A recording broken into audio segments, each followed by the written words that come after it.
OSSC pharmacist 2026 district wise vacancy ए video आम जाना। श्री रतिकांत पात्र 22/12/2025 RTI मागी गवर्नमेंट को, जार रिजल्ट आसला 17/1/2026 तार सैंक्शन स्ट्रेंथ है। सैंक्शन स्ट्रेंथ माने हला केतोटी पदवी रही, मेन एंड पोजिशन माने केते जन कार्यरत अच्छा।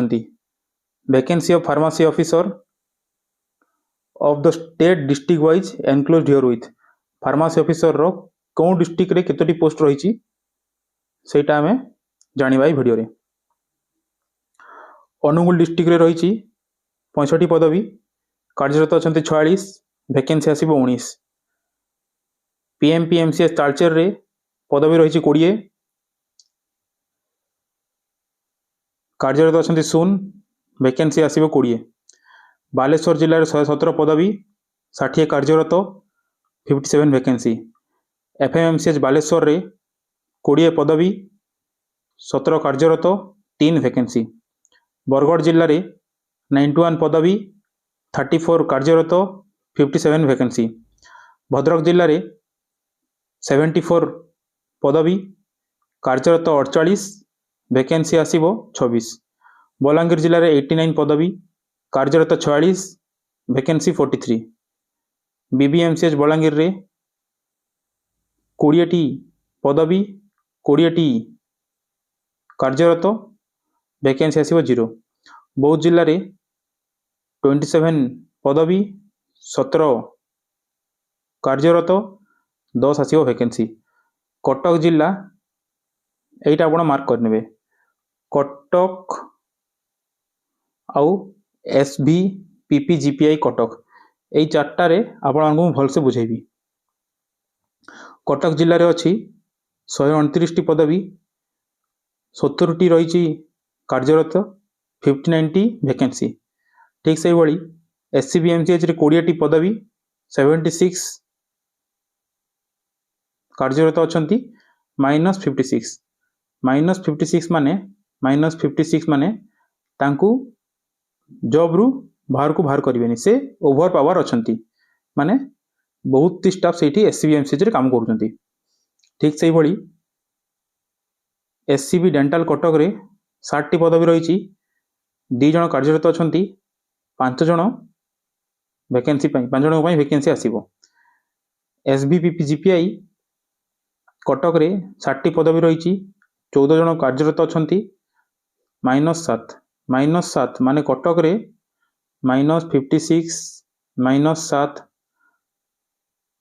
All total Cuttack district Cuttack medical college SVPPGPI Cuttack Cuttack जिले में अच्छी कटक मेडिकल कॉलेज आउ कटक जिला होल कटक जिले में 59 आउ 5 माने ऑल टोटल प्लस माइनस करी सेटा होची गोटिए। कटक जिले में गोटिए पोस्ट पाई पदवी आसीबो। ठीक से भाई देवगढ़ जिले में 21टी पदवी रही, 13 जन कार्यरत, 8टी वैकेंसी। ढेंकानाल जिले में 69 पदवी, 46 कार्यरत, 23 वैकेंसी। गजपति जिले में 43 पदवी, 23टी कार्यरत, 20टी वैकेंसी। गंजाम जिले में 174 पदवी अच्छा, 104 कार्यरत, 70 वैकेंसी। 70 जन वैकेंसी रही गंजाम रे। MKCG MCH Barhampur, MKCG MCH Barhampur Ganjam जिले में जाऊँगी। तो गंजाम जिले में अच्छी 70, MKCG MCH रे -10 माने ऑल टोटाल गंजाम जिले में आसीबो 60टी पोस्ट। जगतसिंहपुर रे 63 पदवी, 43 कार्यरत, 20टी वैकेंसी। जाजपुर जिले में 95 पदवी, 45 कार्यरत, 50टी वैकेंसी। जाजपुर मेडिकल कॉलेज रे 15 पदवी, 10 जन कार्यरत, 5 जन वैकेंसी।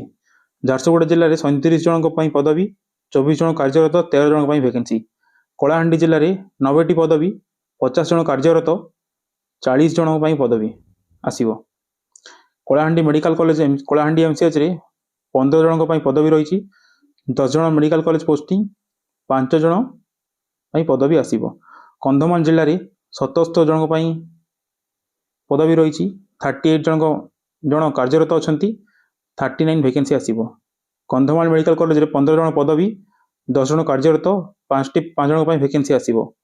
କେନ୍ଦ୍ରାପଡ଼ା ଜିଲ୍ଲାରେ 71 ଜଣଙ୍କ ପାଇଁ ପଦବୀ ରହିଛି। 36 ଜଣ କାର୍ଯ୍ୟରତ ଅଛନ୍ତି। 35 ଜଣଙ୍କ ପାଇଁ ଭେକେନ୍ସି ଆସିବ।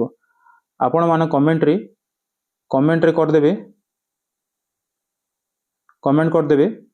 ଆପଣମାନେ କେଉଁ ଡିଷ୍ଟ୍ରିକ୍ଟରୁ ଅଛନ୍ତି ଆଉ ଆପଣଙ୍କ ଡିଷ୍ଟ୍ରିକ୍ଟରେ କେତୋଟି ପୋଷ୍ଟ ପାଇଁ ଫାର୍ମାସିଷ୍ଟ ଭେକେନ୍ସି ଆସିବ।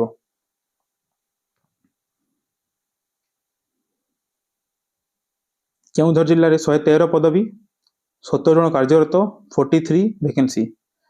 ଖୋର୍ଦ୍ଧା ଆଣ୍ଡ କ୍ୟାପିଟାଲ ହସ୍ପିଟାଲରେ 120 ପଦବୀ, 60 ଜଣ କାର୍ଯ୍ୟରତ, 60 ଭେକେନ୍ସି। ଜିପମର ଭୁବନେଶ୍ୱରରେ 15ଟି ପଦବୀ, 5 ଜଣ କାର୍ଯ୍ୟରତ, 10ଟି ଭେକେନ୍ସି। କୋରାପୁଟରେ 89 ପଦବୀ, 36 କାର୍ଯ୍ୟରତ, 53 ପଦବୀ। SLN MCH କୋରାପୁଟ ମେଡ଼ିକାଲ କଲେଜରେ 20ଟି ପଦବୀ, 20 ଜଣ କାର୍ଯ୍ୟରତ, ପୋଷ୍ଟ ଆସିବ 0। କୋରାପୁଟ ମେଡ଼ିକାଲ କଲେଜରେ ଏଥର ପୋଷ୍ଟ ଟୋଟାଲି ଆସିବ ନାହିଁ। ମାଲକାନଗିରି ଜିଲ୍ଲାରେ 51ଟି ପଦବୀ, 14 ଜଣ କାର୍ଯ୍ୟରତ, 37 ପଦବୀ ଆସିବ। ମୟୂରଭଞ୍ଜ ଜିଲ୍ଲାରେ 160 ପଦବୀ, 89 କାର୍ଯ୍ୟରତ, 71 ପାଇଁ ପୋଷ୍ଟ ଆସିବ। ସବୁଠୁ ଅଧିକ ମୟୂରଭଞ୍ଜ ଜିଲ୍ଲାରେ ରହିଛି। PRM MCH ବାରିପଦା 20ଟି ପଦବୀ, କାର୍ଯ୍ୟରତ ଅଛନ୍ତି 20, ଭେକେନ୍ସି ଆସିବ 0।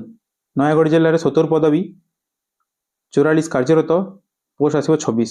ନୂଆପଡ଼ା ଜିଲ୍ଲାରେ 35 ଜଣଙ୍କ ପଦବୀ, 24 ଜଣ କାର୍ଯ୍ୟରତ, 11ଟି ପୋଷ୍ଟ।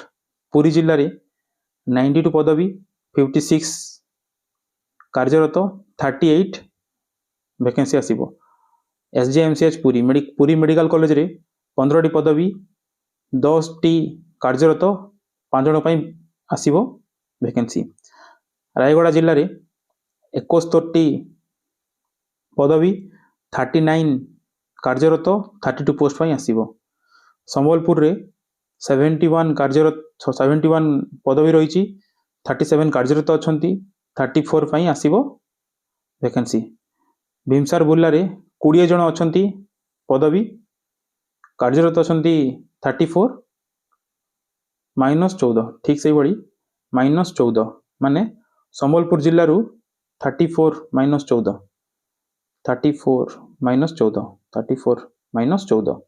ମାନେ ସମ୍ବଲପୁର ଜିଲ୍ଲାରେ ଆସିବ 20ଟି ପଦବୀ।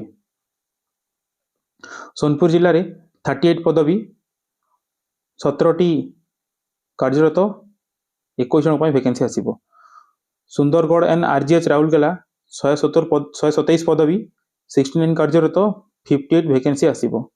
ସୁନ୍ଦରଗଡ଼ MCHରେ 15ଟି ପଦବୀ, କାର୍ଯ୍ୟରତ ଅଛନ୍ତି 0, 15 ଜଣଙ୍କ ପାଇଁ ଆସିବ vacancy. All total 1101। Doctor Mukesh Mahalik ଘୋଷଣା କରିଥିଲେ 1108, କିନ୍ତୁ এই ଭିଡ଼ିଓରେ 17/1/2026ରେ ଏଇଟା ନୋଟିଫିକେସନ୍ ଥିଲା। ସେ ଭିତରୁ 7 ଜଣ ରିଟାୟାର୍ଡ଼ ହେଇଯାଇଥିବେ। ତ ସେହି ହିସାବରେ 1108 ପୋଷ୍ଟ ପାଇଁ ଆସିବ ଭେକେନ୍ସି। এই ଚ୍ୟାନେଲଟି ଭଲ ଲାଗିଥିଲେ ଲାଇକ୍ କରିବେ, ସେୟାର କରିବେ, ସବସ୍କ୍ରାଇବ୍ କରିବେ। କିଛି ଡାଉଟ୍ ଥିଲେ କମେଣ୍ଟ କରିବେ। ଆପଣମାନେ କେଉଁ ଡିଷ୍ଟ୍ରିକ୍ଟରୁ ଆପଣଙ୍କ ଡିଷ୍ଟ୍ରିକ୍ଟରେ କେତୋଟି ପୋଷ୍ଟ ବାହାରିଛି ସେଇଟା କମେଣ୍ଟ କରିନେବେ। କିଛି ଡାଉଟ୍ ଥିଲେ ଆପଣ କମେଣ୍ଟ କରିବେ। এই ଚ୍ୟାନେଲରେ ଆମେ pharmacy related classes, pharmacy related MCQ ଏବଂ ଫାର୍ମାସିଷ୍ଟର ସ୍ୟାଲେରୀ କେତେ, ଫାର୍ମାସିଷ୍ଟର ୱାର୍କ ଲାଇଫ୍ ବାଲାନ୍ସ କ'ଣ, ଫାର୍ମାସିଷ୍ଟର କାମ କ'ଣ ହସ୍ପିଟାଲରେ, ଫାର୍ମାସିଷ୍ଟର କାମ କ'ଣ ଅପରେସନ୍ ଥିଏଟର ମେଡ଼ିକାଲ କଲେଜରେ, ସେଗୁଡ଼ାକ ଆମେ ଜାଣିବା। ଭଲ ଲାଗିଥିଲେ ଚ୍ୟାନେଲଟିକୁ ସବସ୍କ୍ରାଇବ୍ କରିନେବେ।